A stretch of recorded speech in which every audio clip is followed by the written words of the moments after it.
Hello everyone, welcome back to my channel NS world. চলে এসেছি নতুন আরও একটা ভিডিওর সাথে। আর আজকের ভিডিওটা শুরু করছি এখান থেকেই। কালকে যেহেতু জন্মাষ্টমী ছিল, ওই জন্য এই শাড়ি টাড়িগুলো পুরো সব কিছু রাত্রিবেলা এসে খুলে রেখে দিয়েছি, আর কিছুই ভাঁজ করা হয়নি। যেহেতু অনেক রাত হয়ে গেছিলো আস্তে আস্তে, ওই জন্য সকালবেলা ভাঁজ করতে শুরু করে দিয়েছি। তো এই যে এই শাড়িটা হচ্ছে আমার গায়ে হলুদের শাড়ি, আমার খুব পছন্দের একটা শাড়ি।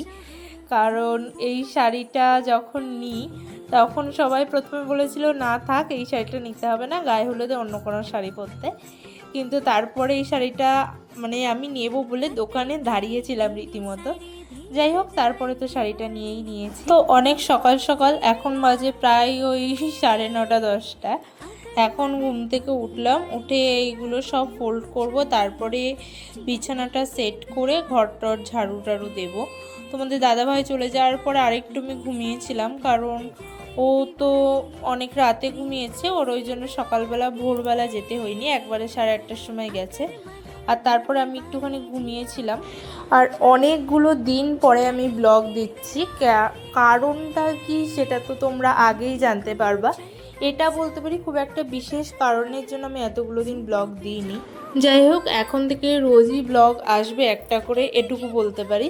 আমি চেষ্টা করি কি জানো তো, রোজ এডিট করার, কিন্তু এডিট করে হয়ে ওঠা হচ্ছিল না।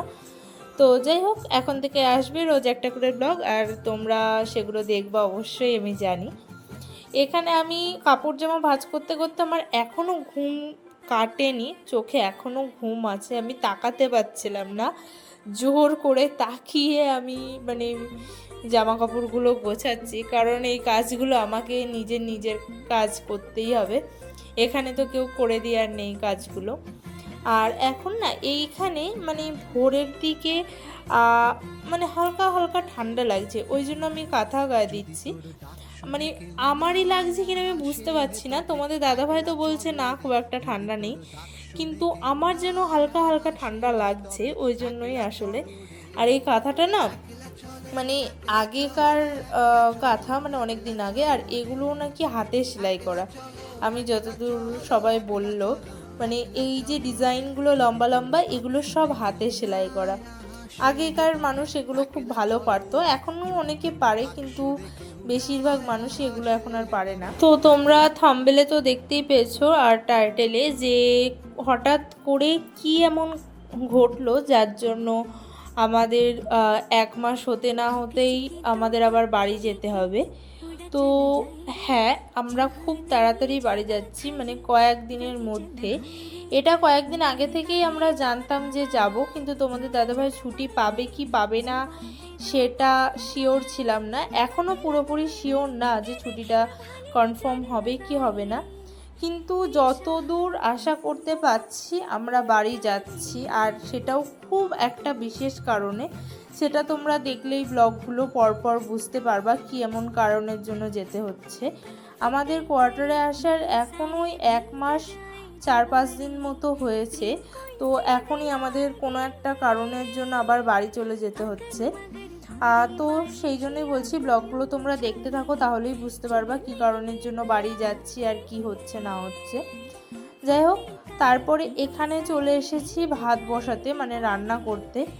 তো এই রান্না করা, এই বাসন মাজা, ঘর মোছা, ঘর ঝাড় দেওয়া, এগুলোই হচ্ছে এখন আমার লাইফ, আর এগুলোই আমি ব্লগ বানাই। কিন্তু তাও তোমরা যে এই সাধারণ জীবনযাপনটা দেখতে এত ভালোবাসো, সেটা আমি সত্যিই জানতাম না।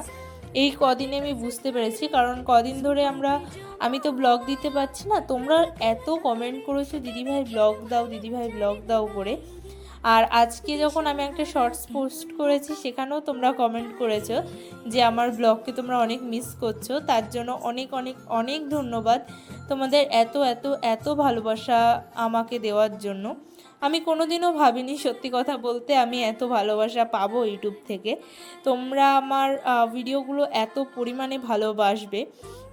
আমি এর আগেও না ব্লগ খুব একটা বানাতাম না, কারণ আমার মনে হতো আমার এই একঘেয়েমি জীবন কে দেখবে। কিন্তু এখন বুঝতে পারি তোমরা এই একঘেয়েমি জীবনটাকেও অনেকটা ভালোবাসো। আর এখানে না আমি আজকেও মাশরুম রান্না করছি, কারণ তোমাদের দাদাভাইয়ের এটা খুব পছন্দ, ওই জন্যই আসলে ও বারবার নিয়ে আসে। মানে ওর একদিন আমি রান্না করে দিয়েছিলাম, তারপরে এত ভালো লেগেছে তো ও মাঝে মাঝে এই মাশরুমটা নিয়ে আসে। আর এখানে খুব একটা মানে আমাদের মনের মতো সবজি পাইও না। আসল কথা হচ্ছে আমরা দুজন খুব একটা সবজি খাই না। আর এখানে সবজি নেই সেটা বলবো না, এখানে আছে, কিন্তু ওই উচ্ছে লাউ এগুলো তো আমরা ভালোবাসি না, সত্যি কথা বলতে আমি খাইও না, ও খায় না, তো ওই জন্য ওগুলো আনা হয় না। আর ওই ফুলকপি বাঁধাকপি গাজর এই সব একই সবজি মানে এর ভেতরে। বাইরেও দেখেছি, বাইরেও ওই সেই সেম পেঁপে, তারপরে বাঁধাকপি ফুলকপি মূলো, তারপরে এইগুলো যেহেতু আমরা খুব একটা ভালোবাসি না, ওই জন্য এইগুলো আনিও না, এই যেগুলো খাই সেগুলোই নিয়ে আসি। ওই জন্যই মাঝে মাঝেই দেখতে পারো আমাদের বাড়ি মাশরুম হচ্ছে, মানে কোয়ার্টারে। যাই হোক, আমি না রান্না করতে করতে মানে এই যে ছোটোখাটো বাসনগুলো এগুলো আমি মনে করি তখনই ধুয়ে নিলে কাজটা একটু কম হয়। আমার সাথে কে কে একমত সেটা অবশ্যই কমেন্ট করে জানাবা। একটা খেলে শরীর কোনোদিন হবে না, কি হবে না মানে শরীরে মেদ বাড়বে না, ওয়েট বাড়বে না, ওয়েট কন্ট্রোল থাকবে। তাহলে তুমি খাও।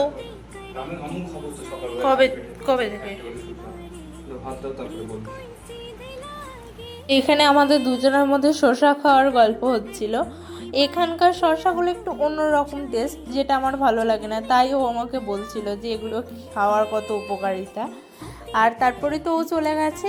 এখন এটা হচ্ছে রাতের দিকে, আমি একটু চা বানালাম আমার জন্য, আর এইদিকে না একটু সিমুই বানাবো ভাবছি। তোমাদের দাদাভাই তো 2 প্যাকেট একদিনকে এনেছিল, একদিন 1 প্যাকেট বানিয়েছি, আর আজকে ভাবলাম আর 1 প্যাকেট বানানো যাক। আসলে দুধ যখন অনেক জমে যায় তখনই আমি সিমুই টিমুইগুলো বানাই, কারণ এখানে তো রোজ 1 কেজি করে দুধ দেয় কোয়ার্টার, মানে এখান থেকে ইস্যু হয়। সেই 1 কেজি দুধ আমাদের দুজনের জন্য অনেকটা বেশি, আর বেশি হতো না, তোমাদের দাদাভাই যেহেতু দুধ খুব একটা খায় না, আর আমিও খুব একটা খাই কিন্তু খুবই কম, 1 কেজি আমার একার জন্য অনেক বেশি। তো ওই জন্য যখন ফ্রিজে একটু মানে 1-2 দিনের দুধ জমে যায় তখন একটু সিমই টিমই কিছু বানাই। আবার যদি নর্মাল পায়েস বানাই সেটা তোমাদের দাদাভাই খেতে ভালোবাসে না, ও না এইসব দুধের জিনিস মানে খুব একটা পছন্দ করে না, সিমইটা যাও বা একটু আধটু খাই, ওই জন্যই মাঝে মাঝে সিমই বানাই আমি। যাই হোক, একদিন কী ভাবছি একটু রসগোল্লা বানাবো, দেখি ট্রাই করলে তোমাদের সঙ্গে তো অবশ্যই শেয়ার করব। আর এই সময়টা বানানোর পরে তোমাদের দাদাভাই চলে এসেছিলো, এসে খাওয়া দাওয়া করে আমরা শুয়ে পড়েছিলাম। আজকের ব্লগটা বেশি দূর করিনি, কারণ এই একই কাজ, আর কি শেয়ার করব তোমাদের সঙ্গে, তাও যেটুকু যা করেছি। আর হ্যাঁ, সামনেই অনেক ভিডিও আসতে চলেছে, তো আজকের ভিডিও এটুকুই, টাটা সবাইকে।